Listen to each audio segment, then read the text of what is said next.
good to see everybody today.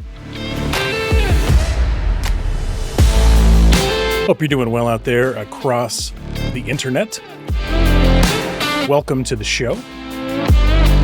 This is a video game podcast for grown-ups and adult gamers. It's called The Andy B Show. I think it's episode 41 for Monday, March 2nd. Hope you're having a great week. There's a lot going out there across video games, just all over. There's a big week. You could be out there playing the new Resident Evil Requiem game.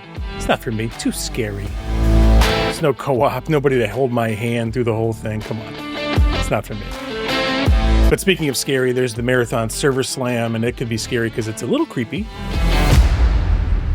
It's a little divisive.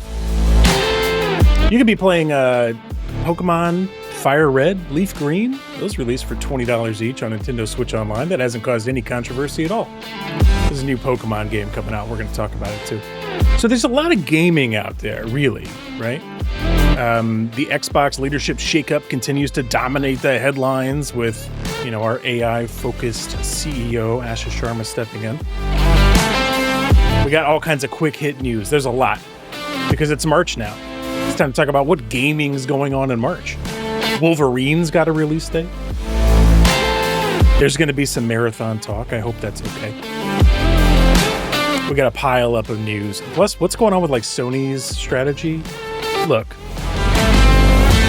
you came for video games, and to have somebody talk about them with you, and I'm going to deliver.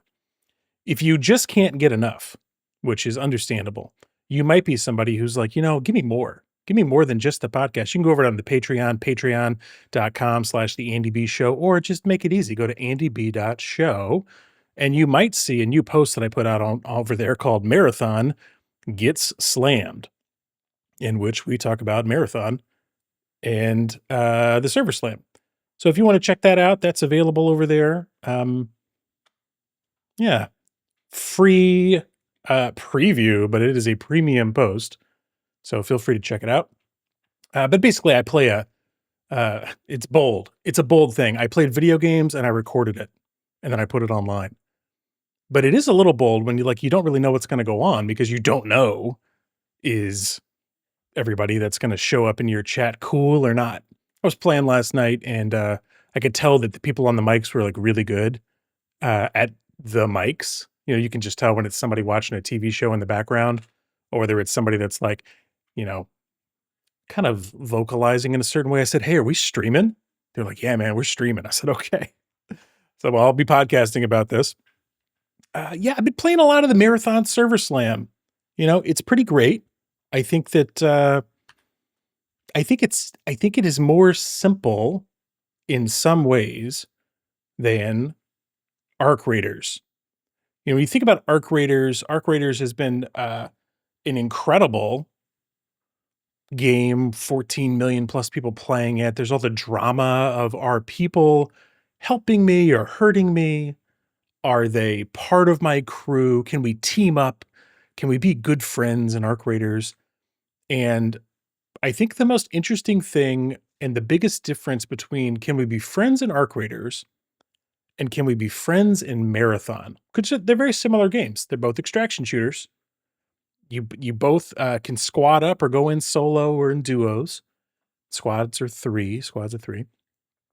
And all of them are uneasy alliances because you can lose everything you found and you end up with a lot of gear that is increasingly better.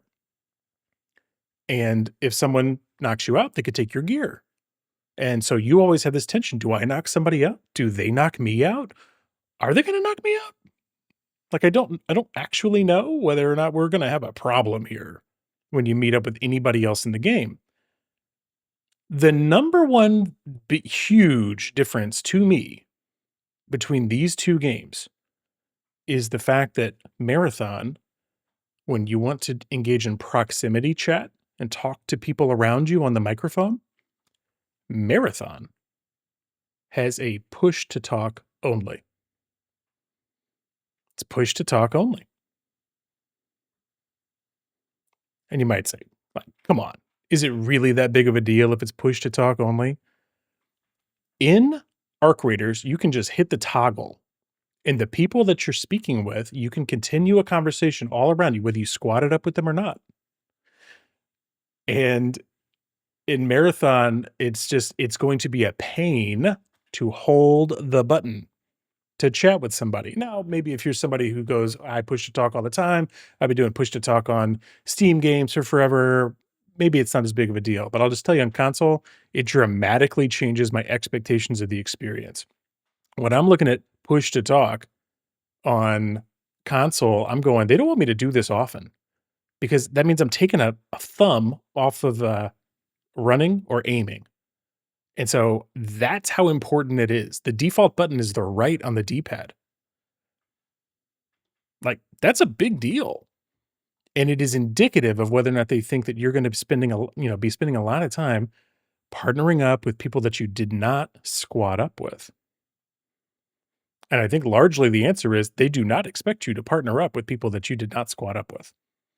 Maybe there's stuff that's in the full game, that, is different.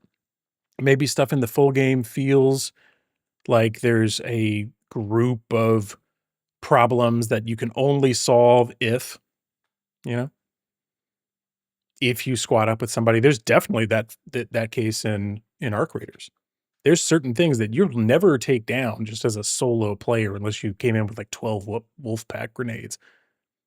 But in Marathon, like you can pretty much, at least in the server slam, take down stuff that is kind of anything you could. Your squad can do it all.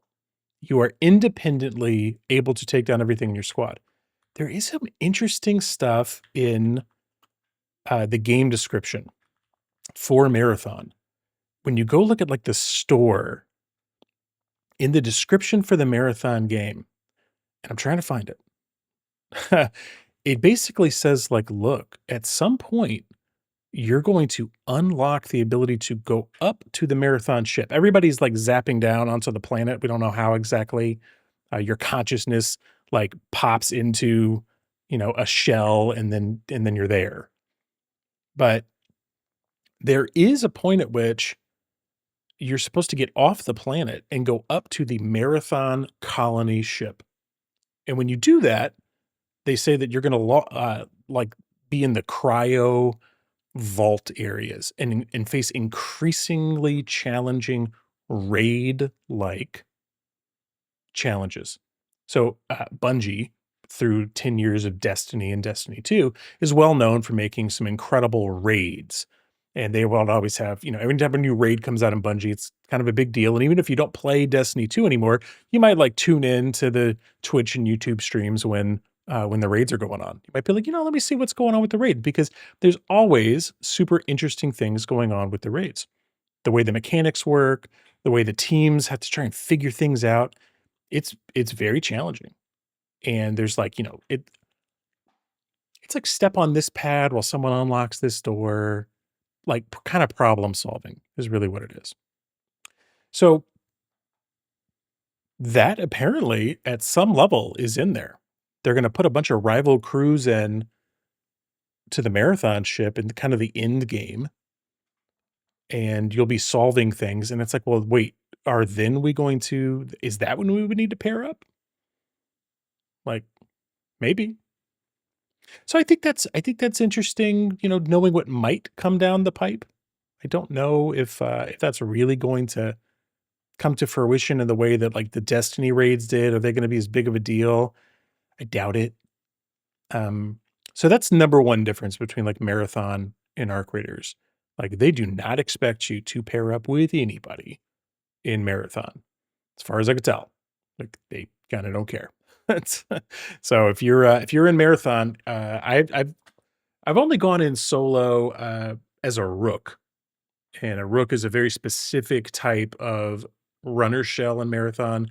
When you go in as a rook, you have the rook's abilities, one of which is to kind of hide from the robots for like 20 or 30 seconds, like uh the chat GPTs of the UESC military won't see you for a while. The bots won't see you.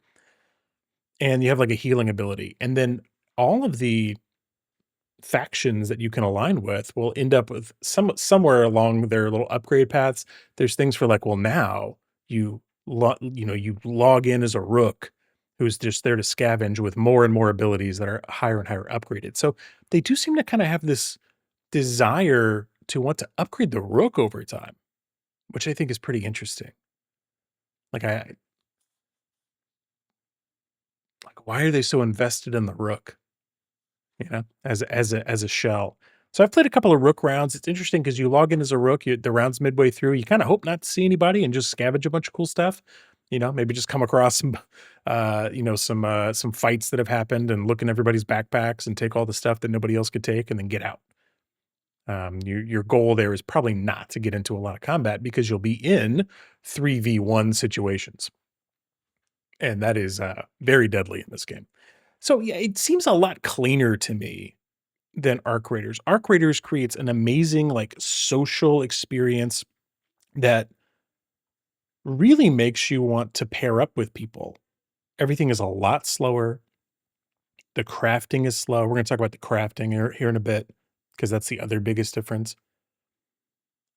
But humanity is up against these Arc in Arc Raiders. And the only reason you're fighting other squads at all is greed, you know, or defense against another Raider's greed. That's it. The whole point of that game, story-wise, lore-wise, is to make sure that you're, as humans, coming together against the Ark. But in case you wanted to know what it looks like lore-wise from Marathon, again, you might not like this, but it's more clean. And there's less about like, hey, we're all supposed to be buddies because here's some stuff I unlocked in the Marathon Codex. It's a runner's guide to runner rivalries. I'm just going to read a couple of sentences from it for you. Kill or be killed. Runners compete over resources, loot, and contracts. Both individuals and crews have goals they are chasing beyond survival. These goals may be personal, professional, or random moments of ambition, vengeance, or rage. In any given moment or encounter, it can be hard to gauge if the specific temperament or motivation of rival runners. Let me just help you. There's no guessing, at least in the server slam. It's adversarial. There's no guessing. If it's shoot on sight, it says typically runner to runner encounters are expected to be violent, and as a standard survival tactic, they are. The risk of trusting a rival carries too much weight to assume benevolence. So this is anybody outside of your squad. If you see another squad, y'all are fighting, at least so far. Like if you see a rival squad in Arc Raiders, there's always talk because you might have proximity chat on. You may be like, hey, you friendly out there? Like, hello, you friendly? Not here. They just don't bother with it. Anything or anyone competing for your payday is a threat. Hesitation can and often does lead to violent failure, loss of a shell, gear, and weaponry, loss of progress towards goals, loss of pride. Hesitation and conflict has a heavy price. So this is the codex entry you get like the first time you, I think, end another runner's run. You take them out. But they go on for a lot longer. There is like one mark at the end that says, friends like these. None of the above negates the opportunity for unlikely alliances. Runners have been known to team up with their rivals for any number of reasons, a joint threat, general goodwill, or desperation. It doesn't hurt to attempt to find common ground if you're willing to risk an unfortunate outcome. And near the end, it says, good luck. So I do not anticipate a lot of team ups unless they can make the proximity chat toggleable. Like that would be okay if you could toggle prox chat. Yeah. The other big thing is it's not a crafting game. Like I said, that's the clarity of whether or not you're going to be linking up with other raiders is important because basically you're not, unless something changes in the game, the way they roll things out or challenges out. But the other big thing is that it's not a crafting game. It's so far. You find a lot of stuff, but there's this really clean exfil interface. Like when you extract successfully, There's a lot of automation that goes into what you keep and what goes away, and it tells you why, and the style on the exfil graphics are incredible. But it basically sells most of your stuff and only keeps what you actually need to trade with factions or with your armory, which is like the shop, and that's it. Y As far as I could tell, you don't craft anything. In Arc Raiders, you have this option. I can go to the vendors and buy new weapons. Like, let's say I get wiped and my inventory's toast and I'm not sure what I'm gonna do next. Like, I gotta get back out there. Do I take a free kit? Well, both games have free kits, which basically have nothing in them. Just enough to get out there, like a heal or two, a shield regenerator or two, and that's kind of it. It's not designed to have a ton of stuff in there. It's just designed to get you back out there. In Arc Raiders and Marathon, that's basically the same.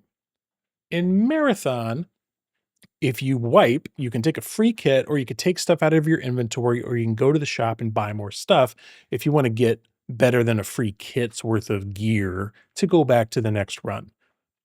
That can happen in Arc Raiders, but the other option in Arc Raiders is you take all the crap that you brought, and it doesn't sell most of it for you. Matter of fact, it doesn't sell almost anything for you. You just stash it in your inventory, and you can choose. Am I going to sell these items?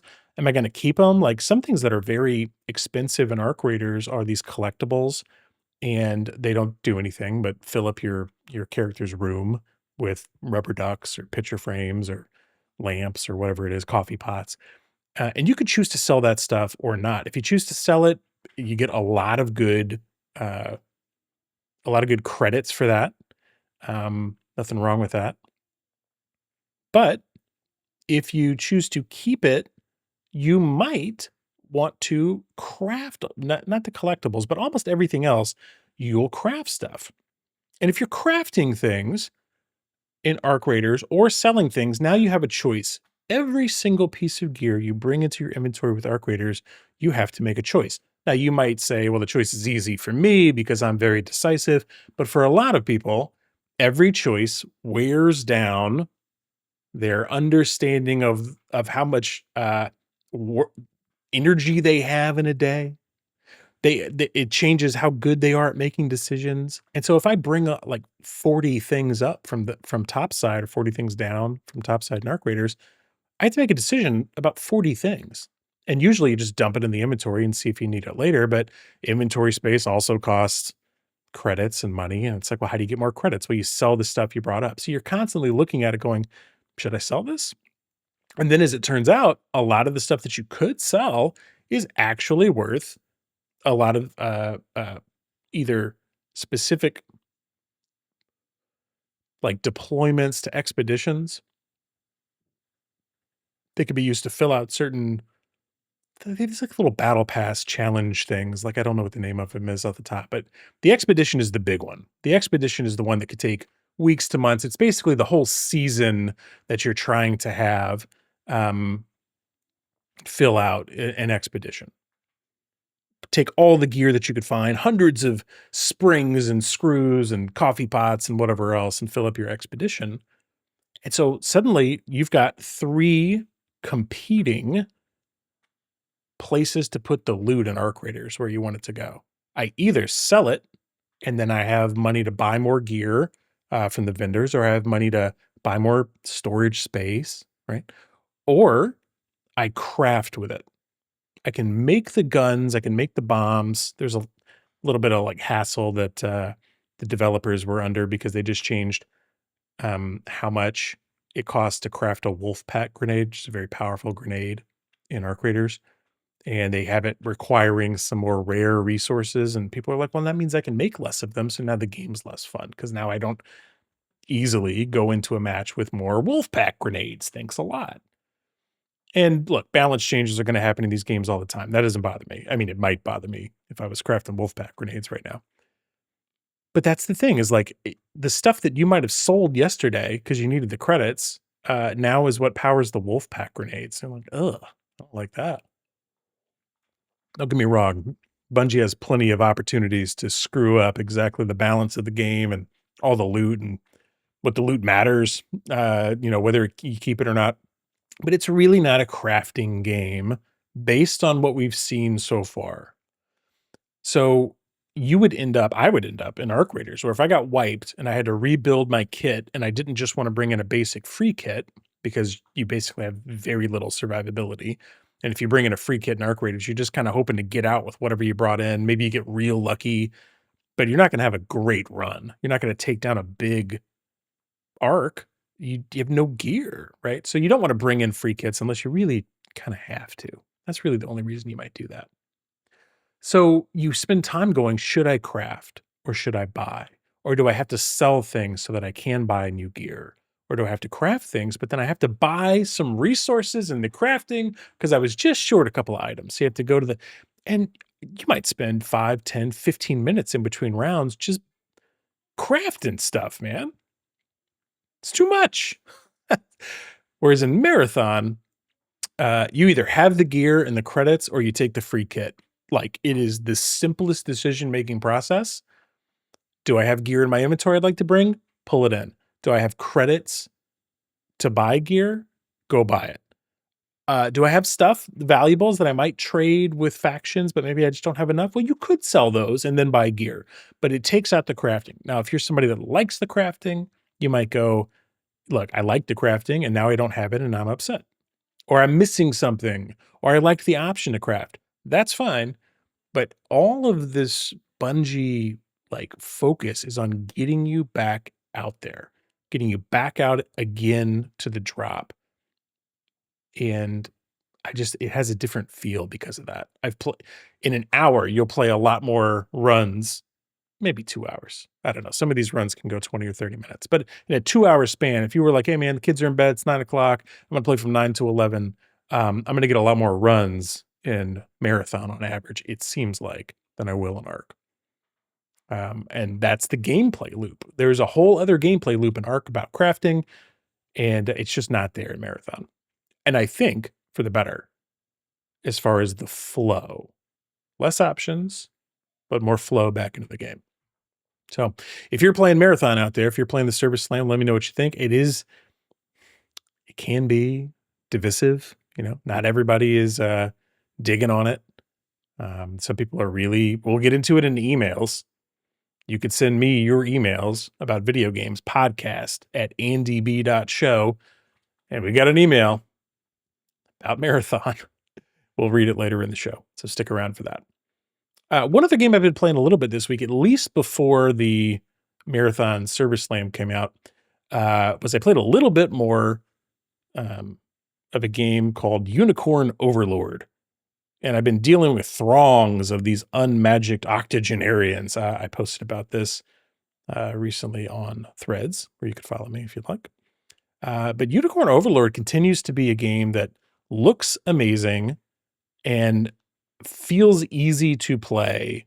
You get all of that strategy of Fire Emblem for me without having to worry about the very specific placement and the slow turn-based strategy. It runs on the overworld as kind of like a pausable real-time strategy on the overworld, and then the battles auto battle. And I like some auto battling. But it's based on the strategy, it's based on your character builds, and you can set kind of like Final Fantasy, was it 13? 12. Final Fantasy 12, where you could really get into like what should happen next with every character given every particular situation. At 30%, mana, you should throw heals, or if someone's, if your healer's getting hit, then the tank should go pull the aggro, right? You can really get into like the nitty-gritty details of the rules and layer them and stack them and order them the way that you'd like. I haven't had to do that yet. I'm maybe 6 or 8 or 10 hours in. I think it's like a 50 or 60-hour game, roughly. We'll see. These Atlas games can always go longer, it feels like. But it's been good. Yeah, look, once you start a marathon run, you don't wanna bail out midway through. So if I've got, like, 20 minutes to play, this is easier. You can make some progress in this game. And the vocal acting continues to be great. The story continues to be interesting, and you keep unlocking characters with increasingly spooky designs of all types. So yeah, it's been good. But the voice acting is the big thing. The vocal frying um, of some of these characters is really great, and it's enjoyable to play. So, still recommend that game as I continue to play. I thought I'd share it with you. What's next? We got a bunch of quick news. It's the news. I hope it's okay if we talk about some news. I did just want to have a little bit of a follow up on Crimson Desert. We talked last week about Crimson Desert a lot. The name of that episode was "Did You Save Room for Crimson Desert?" Not dessert, but I thought it'd be fun to say it that way. Um, the more I think about that game, it just seems like there's almost I worry, like, we'll find out soon, right? I think the Crimson Desert comes out in March. We'll get to the games of March here soon enough. And what games are coming out? Yeah, it's coming out 3/19, so we won't have to wait long to find out. But my impression, the more we've thought about it, is it feels like it's a mile wide and an inch deep. Since we last talked about Crimson Desert, I've seen that it's got, like, town siege weapons, that it's got, uh I've seen more about that mech suit that they have. They have a mech suit, even though it's like a medieval game. I saw fishing in there, which everybody loves fishing. I'm not mad about the fishing. I think fishing's great in video games. It's a little smelly in real life. If you've ever cleaned a fish, it's it's not great. Thank you to all the fish cleaners out there. But I, I just think that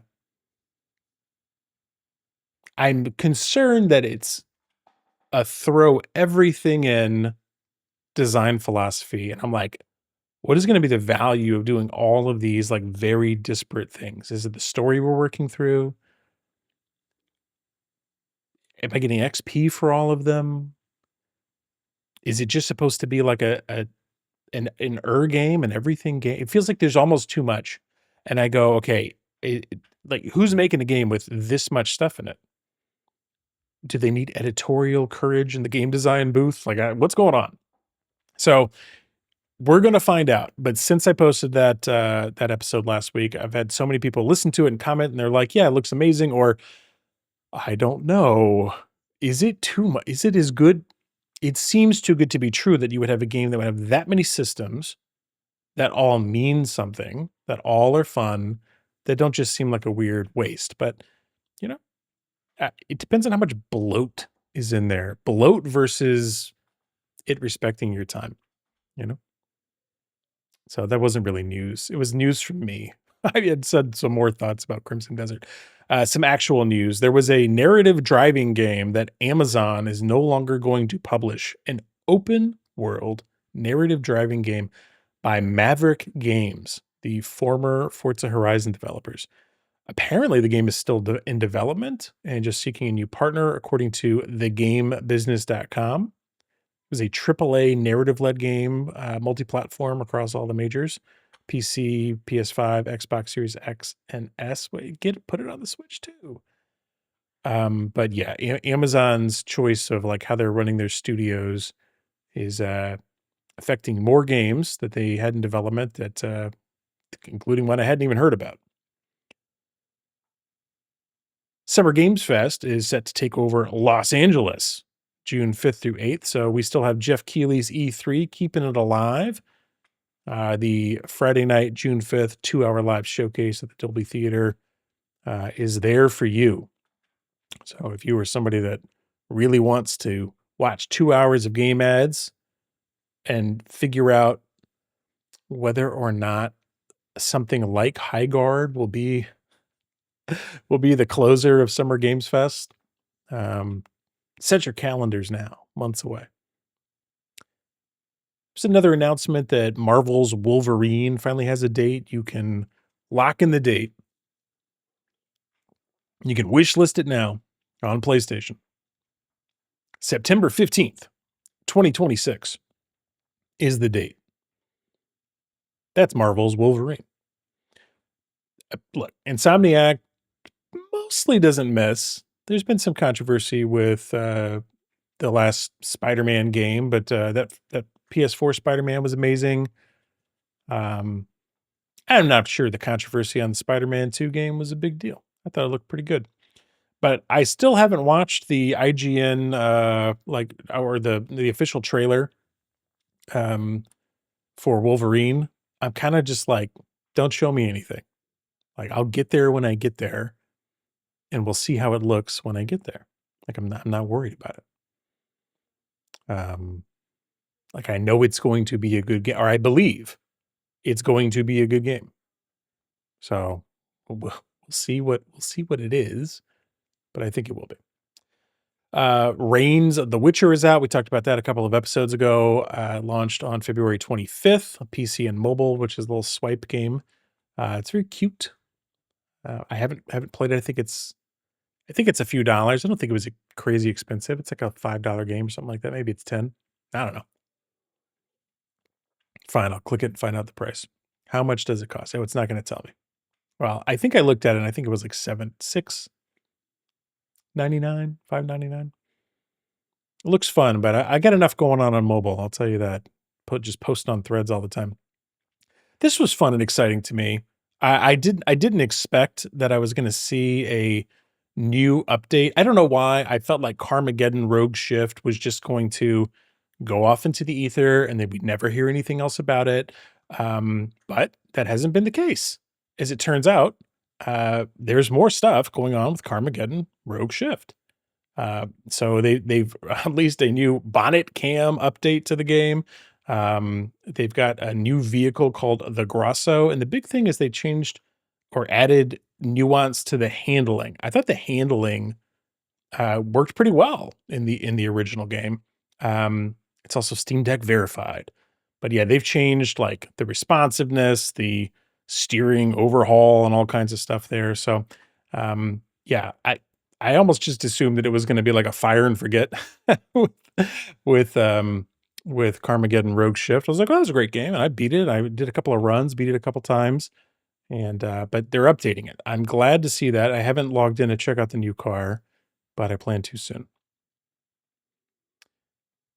Couple of additional quick hit news stories. Greedfall 2 publisher Nacon has just filed for insolvency weeks before the RPG sequels 1.0 launch. So this comes to us over here from Game Informer, and it is like I feel like Greedfall was like a B tier kind of RPG.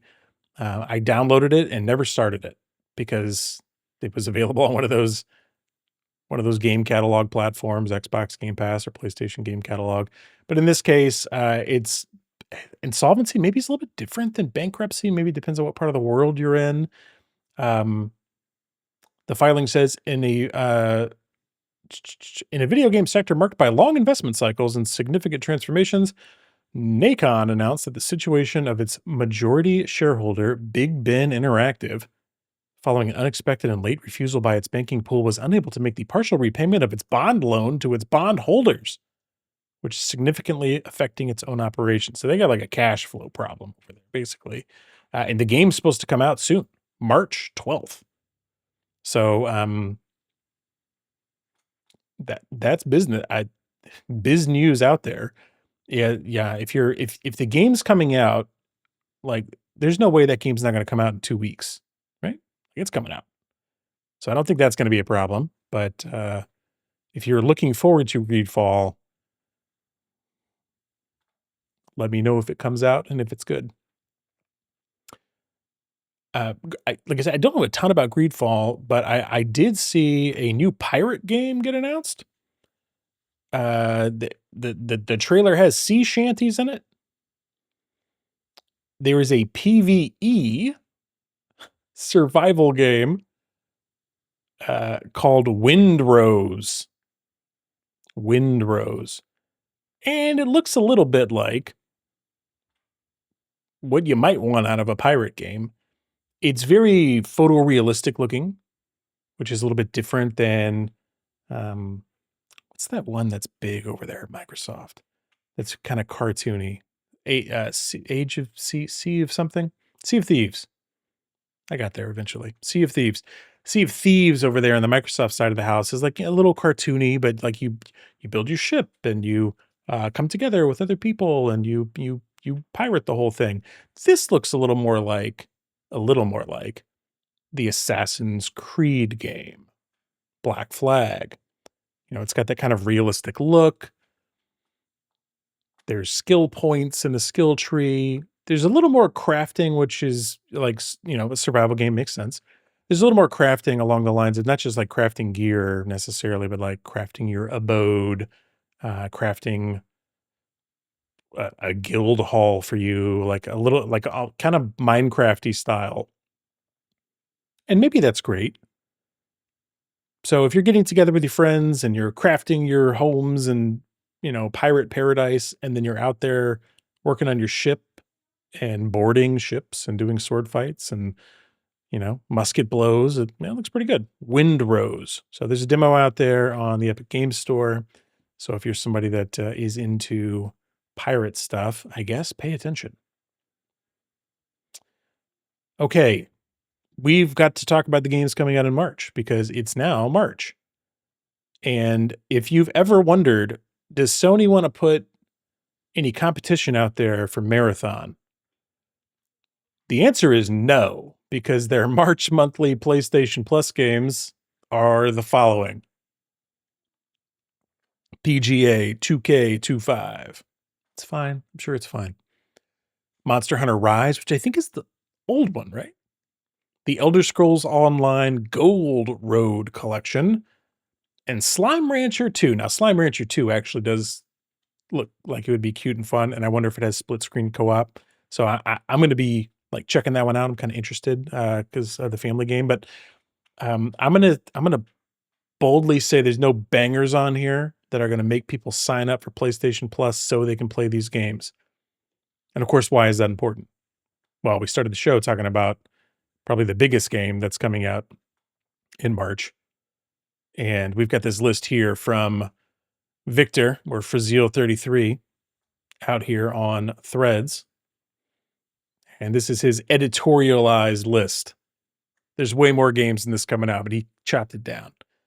And you can see Marathon there, 3.5. So that's this week. And that's a Sony published game. And let me promise you, they don't want anything else keeping you away from it if they can possibly avoid it. Scott Pilgrim EX also coming out. That's like a fighting game. Yeah, I've been playing some of that Teenage Mutant Ninja Turtles Shredder's Revenge with my youngest babe. It seems kind of like along those lines of gameplay. Pokemon Pocopia, which is kind of like Animal Crossing for Pokemon, based on some videos I've seen. The Ghost of Yote Legends mode is coming out faster than I thought, 310. Monster Hunter Stories 3, 313. They just put Monster Hunter Stories 1 and 2 on PlayStation Game Catalog, so I downloaded the first one of those and haven't opened it yet because of the other games I've been talking about. 319 is Crimson Desert. There's another Life is Strange game coming out towards the end of the month, and some game called Screamer that has art that looks cool, but I don't really know much about it. So I think those are a lot of the big games as brought to us by Frazil33 over there on Threads. Thank you for that. If you thought that those were the only games coming out in March, you're wrong, because Noble News over there also on Threads has this list. It's almost hard to see because there's so much. But I like to look at both of these folks produce some amazing lists. So he's still got Scott Pilgrim EX, but look at this one. Poker Night at the Inventory reopening. Like, is that like a re-release of the old Poker Night at the Inventory game? Or is that a new version? It's got a call out here too of Fatal Frame 2, the Crimson Butterfly remake, and Starship Troopers, the Ultimate Bug War. It's some game called Bravado, which looks like it has a huge frog on it. So it's interesting kind of seeing people look at all the releases out there and go, here's the ones that I want to feature. Here's the ones that I care about. And I'm going to kind of put it out there for you. I think that's neat. A lot of games coming out in March. But there's also games that are coming out that aren't in March, but that are looking pretty good. And maybe for me, for the first time, it's possible that I could be interested in personally spending big dollars, full price game dollars on this new Pokemon game. They just put this trailer out for an announced Pokemon Winds and Waves, which is the new game. I think it comes out 2027 by Game Freak. I assume it's going to be like the full Nintendo Switch 2 console release. And the art style on Game Freak games always gets a lot of hassle because they're always like 4 generations behind because they just do super simple art. Apparently, they have incredibly low budgets, reportedly. The prior games that they've put out recently have been supposedly a 16 to $20 million, like non-inclusive of marketing, just like the game dev budget. And I was like, wait, that can't be right. 16 to $20 million cannot be right. But the ratio of like how much they spend on the game dev is apparently it's a small team. They don't spend a ton of money on big engine technology, and the games sell themselves mostly as a funnel to sell other cards and everything else, all the other merchandise. But this game, I would say, is up to like a PS4 level. They got some shaders in there. I think it's looking a lot better. And they got our new starters. And for me, I've Brout. I'm gonna say these names: Pombon and this gecko called Gekwa. Yeah, yeah. They look. I think they look really cute. I think they look really great. And for me, there's a lot of people playing the green and red, fire red, green leaf, leaf green and fire red right now, which are the old Pokemon games from the Game Boy Advance. A lot of those came out on Nintendo Switch Online this week. People paid $20 for them for these older games. But this new one looks pretty good. I like the art style, I like those characters, and I like the idea of playing it with my kids, because they like a little bit of Pokemon. They like the cards a little bit, but we don't really play, like, the full card game. The digital way's the way to go, but every once in a while, we'll buy some card packs because those are fun. Yeah, so those are coming out. I think it looks good. I There's a lot of divisiveness. I don't Some people are being divisive. I mean, mostly to say that there's a lot of people that feel a certain way about the Pokemon art and how much they do or don't spend on like bringing the graphics up. When I looked at the last couple of Pokemon games on Switch, I was like, should I buy these for my kids? Like, I look at them and I go, why do these look so simple? And but kids of all ages, and especially the youngest children, need a simple art style to understand what the heck is going on. And those games are not uncomplicated for very young children. It just so happens that we were all very young children and now we're grown-ups, and many franchises have grown up with us, but not all of them. There's many franchises, especially in Nintendo, where they go, this is going to have a very childlike wonder look. And your main character is a child. And so when you're in your 40s and you're playing Pokemon, and you're going, why does this still look like a kid's game? It's because it's for kids. It's because it's for kids. And you can either be okay with playing a kid's game or not. Now, should they make the art better? Better? Those look those starters look great to me, you know. But I admittedly have not been a Pokemon fan. I was around. I had the first Game Boy Advance, all that stuff. The people I ran with didn't play that game, and it's a very social game. I learned for the first time this week, this is how low my like Pokemon creds are. That if you had fire, I was like, what's the difference? Why would you have two versions of the game? And I knew in the back of my mind that they had some exclusive Pokemon or whatever, but I was like, well, okay, but isn't that just that you can, the ones that are exclusive to Fire Red or Leaf Green, can't you just like unlock them? You just unlock them later. It's like a later unlock, right? People are like, no, they're actually exclusive to that game. So you have to have a friend with one cartridge. You have to have the other cartridge back in the Game Boy Advance. And then you have to earn those Pokemon, capture them, and then you can trade them. And so the data is probably on both games, but without the trade and the save of the trade between those two games, you can't get them. And so you have to have friends to trade with. And I was like, okay, that's pretty cool, actually. but I didn't know that. So, you could say I have a less founded opinion on whether or not those are good Pokemon games or good Pokemon starters, and I would say, "Okay, you're probably right. It's slightly less founded." That said, as a, adult gamer, grown-up gamer, and as a parent of children that do like Pokemon, I've got a pretty good opinion on whether or not I'm buying that game, and based on what I've seen from that, like, 3-minute trailer, the answer is probably. So, that's kinda how I have to look at it. A couple more news stories here. Yeah, there's been a little bit more like fallout or just continuation of what's going on over at Xbox. More people are kind of getting to know or hearing about Asha Sharma, who is the new Xbox CEO, Microsoft Gaming CEO after Phil Spencer retired or is retiring after 38 years at Microsoft, and after Sarah Bond got, I'm going to say, I'm not saying she got booted, but they decided that Asha was the new person, and it's not going to be Sarah, and so Sarah bolted. And whether they forced her out or she left, she's like, "Well, I'm not going to stick around. I can go do more." But there was this story from The Verge that was saying that some people, supposedly internally at Microsoft, felt relieved that Sarah Bond left. That the everything is an Xbox. Your fridge is an Xbox. Your Steam Deck's an Xbox. Everything's an Xbox because the games can go anywhere. Apparently, was her idea and her push.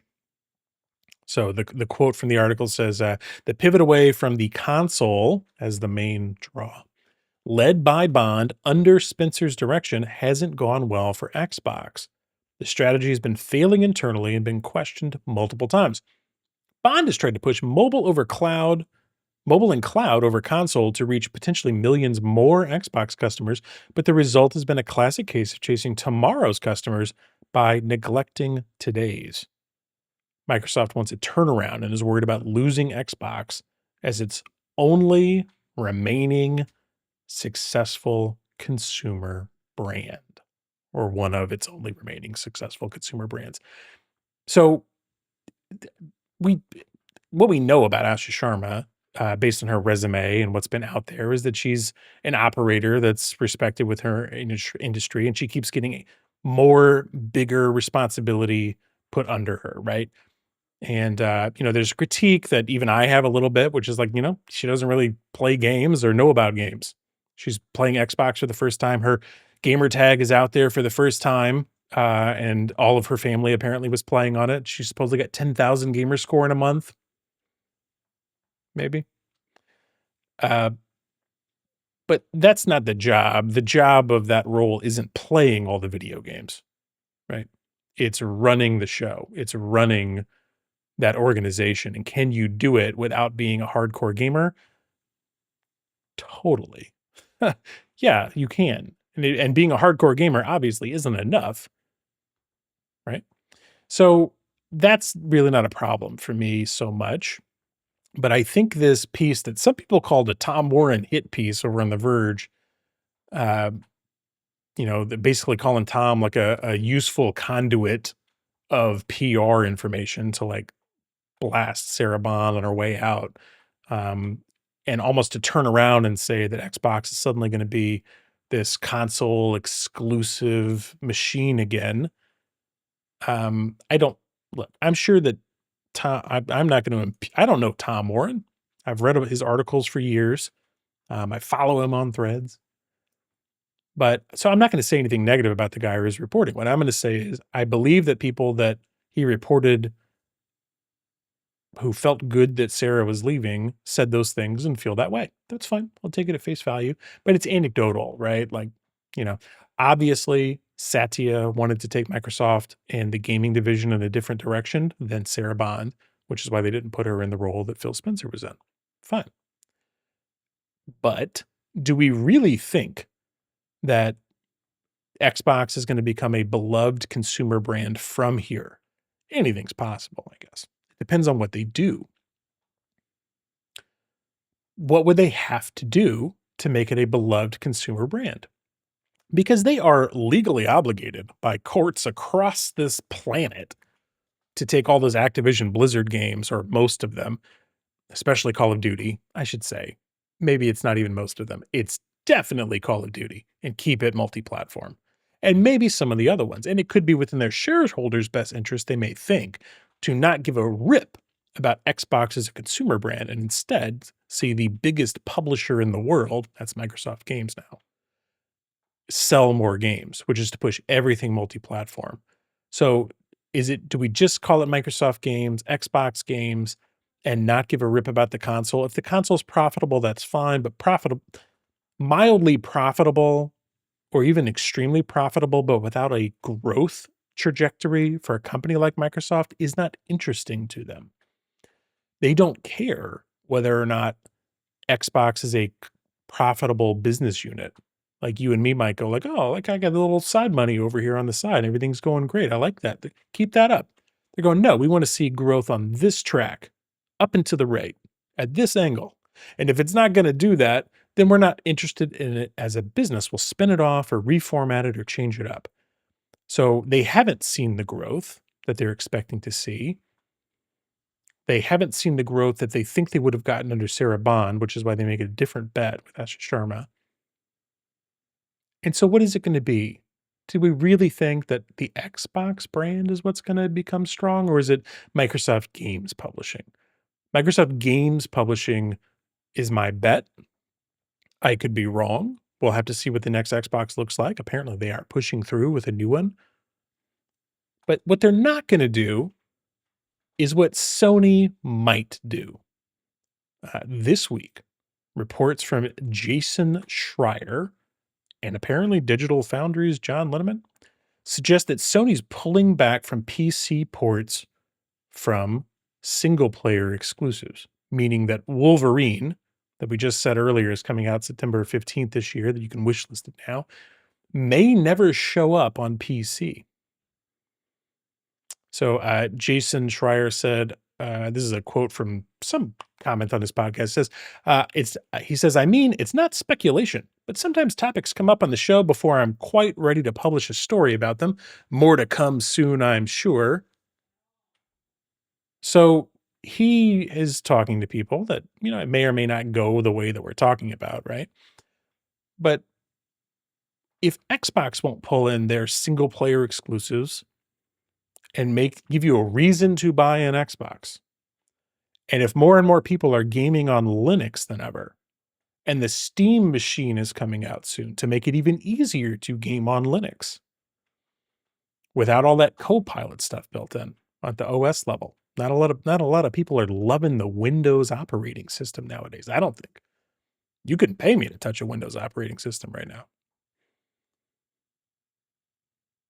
Okay, everybody's got a number. You could pay me to. That's not the point.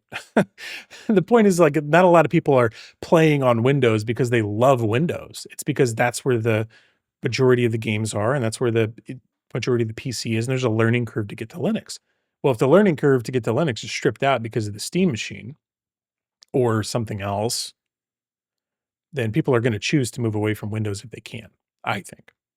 That said, what is the point of having all these games if you're an Xbox or Microsoft shareholder if they don't go everywhere? You're like, "Wait a minute, as a shareholder, capitalism chart needs to go up and to the right at a certain angle, remember? It needs to grow.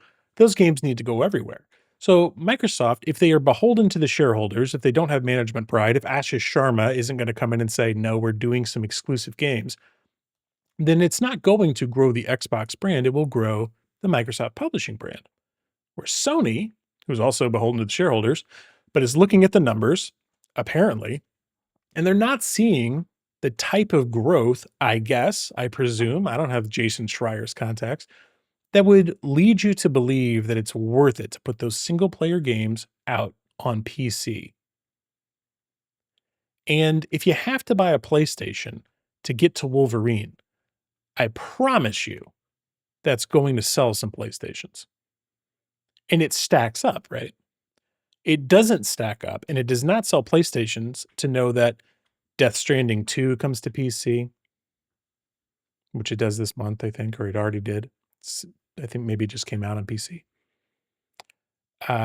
If you just wait a year for the single player games, and due to the nature of single player games, there's no rush to get them unless you just want to be part of the conversation. Matter of fact, when you get it a year from now, when it comes out on a platform that you prefer, it'll have, like Avowed did when it hit PS5 recently, ton of updates, ton of anniversary improvements, new gear, new weapons, new characters, better performance, and usually a lower cost. Like gaming a little behind the curve as a grown up with a little bit of patience is a wonderful place to be. The multiplayer games are what require a confluence of people to come together to create a community that sustains a game in their live service development. That needs to be on as many platforms as possible, as quickly as possible, so that everybody will play it. And it needs cross play and cross chat and all those other things. But the single player games, which Sony still makes a ton of, and maybe is one of the last big publishers, definitely the last console exclusive publisher outside of Nintendo. Okay, I can't, that statement's just not right. Like Nintendo makes a lot of single player games that are exclusive to their console. So it's Nintendo, who sells a ton, and PlayStation. Microsoft is putting them out everywhere, and Sony might pull back. It's fascinating to me. And I think, as much as I want games to be everywhere, when you put the games out multi-platform, it increases your sales surface area, but it also increases the pressure to sell more and monetize more. The benefit to keeping it on a single platform is that you sell more of that platform's hardware, and then you work on the attach rate and services from there. So if the platform is the software and I need to put out a single player game everywhere, then I'm motivated to put in microtransactions into that single player game, because if Sony sells a copy of Wolverine on Xbox or PC or whatever, fine, but then they see one sale. That's it. So if the game's great, that's fine, but it doesn't push them into the Sony ecosystem. It doesn't get them to attach a new controller or a headset or a PlayStation Plus subscription. So it's pushing it out wider and wider and wider, which if what you need is reach, that's fine. But if what you need is people that are attached to your ecosystem, it's not fine. So these things are at odds. And Asha Sharma's got it in front of her. Despite her going like, yeah, I hear you, like that you want console exclusives because you like the brand and you want the Xbox to be a brand that survives and whatever. She's not going to do it. I don't think. We'll find out. Like, remind me in a year.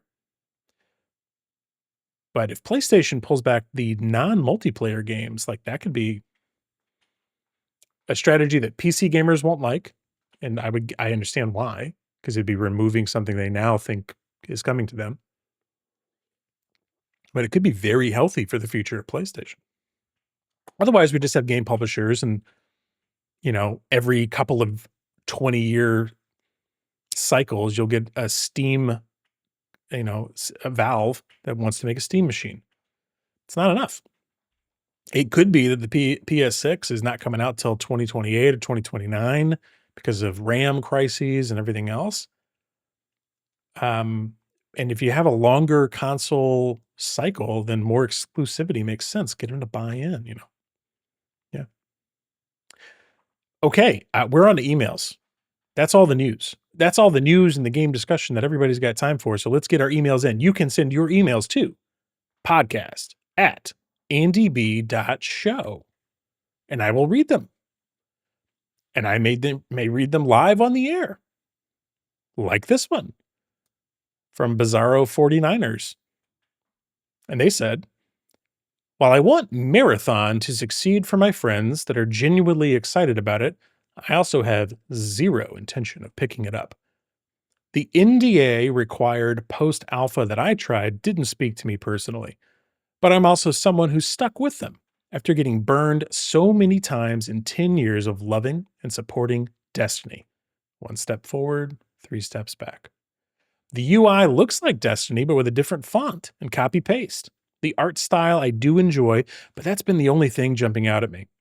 I guess I'm just venting because I wouldn't mind seeing a Destiny 3, but even then, it would require a trifecta of great reviews, awesome word of mouth, and at least 1 to 3 of my friends putting their toes in first and then convincing me that they, Bungie, has righted the ship.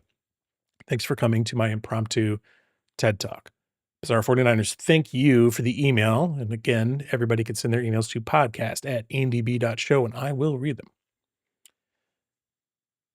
I look, as someone who's bought Bungie games since I wasn't there for the original Marathon that was released only on Mac, I think. But since 2001 with Halo, has there been a Bungie game that I haven't purchased? Like, it's interesting, like, that's a long running one. For a while, I could say, like, with Assassin's Creed, I was like, "I've played every Assassin's Creed," and that was true up until the Viking one. When the Japan one came out, I stopped, and when they went out to PSP, I didn't have a PSP, so they spun off enough and did enough side projects that eventually I couldn't keep up. They were just producing them constantly. But when Bungie makes big games, banger games, like, I buy them, I pick them up. I feel like there are these we talked last week in the email section about like, do you ever feel overwhelmed from not being able to get all the games? And it's like, yeah, but just like there's some authors that I'll follow and I'll buy pretty much anything they write unless they burn me enough, like they've burned the writer of this email. I'm probably going to buy them all. They don't produce so many that I can't keep up. They had Destiny and Destiny 2. That's 2 games. They had expansion packs. And now they're going to have Marathon. And it's priced right. $39.99, the most competitive price point in gaming, according to the Andy B show. So I feel like I need to know. I want to know. And after the Service Slam, they gave me a chance to find out for free. And I got to tell you, it is like, I got stuff to do today, so I can't like go play it right away after this podcast ends. But like, so long as the Service Slam's on and I've got time, I'm going to be getting some runs in. But not everybody feels the same way about Bungie or any game developer or publisher that has created for a long time and then started to make mistakes because you get invested in them. This email is like, I was invested for 10 years of loving and supporting Destiny. Invested. There's this relationship that happens between the developers and the players. They do things you like, they don't like, they tweak. The meta game and how does it feel? And are they listening to the feedback in the forums and the discords now? Did they give a rip about what we have to say? You really want to know. And so with a live service type of game, or even just a series of game drops over the time, like with Assassin's Creed, where it's like, boy, they've really gone down a weird path with Assassin's Creed. I don't think they're listening to us. And I'm not saying the new Assassin's Creed is bad. I haven't played it. I'm waiting for it to get to the right price. But like by the time they got to the Viking one and it was just huge and needed some editorial like courage to create a game that wasn't 300 hours big that I might want to stick with for a while, it was too much. It became too much for me. So sometimes my tastes change. But there's a relationship there that's spoken through the updates to the game, through the literal communications from the company to the players. But the big ones are foundational. What kind of game did they make next? And how is it monetized, if it is? And what does it feel like to play? And does it respect my time as a player? And then the companies that own the developers, when they let people go through layoffs, did all the talent leave? Did the right talent leave? Who's left? Do they have the same passion? Is it the same company? It's the ship of Theseus all over again, right? Like if you change all the parts of the ship, is it the same ship? If you just change one part at a time, but you changed them all, is it the same ship or is it a different ship now? So I can appreciate somebody going like, what ship is this? And do I want to get on it? Is this seaworthy? Also, it's $39. Or it's the Server Slam, try it for free. As of the time I'm recording this, there's still time to play it for free. But I will try not to talk too much about Marathon and Arc Raiders. It just so happens that they're some of the biggest games in the industry right now, and it so happens that I'm playing them, and it's my show. So if I want to talk about them, I'm going to do it. But I do want it to be valuable for everybody listening, you know. So if you're into Arc Raiders and Marathon or not, send me an email, podcast@andyb.show. Tell me what game you want me to talk about, and I will read that email, maybe live on the show. Speaking of the show, that's the show, everybody. That's the show for this week.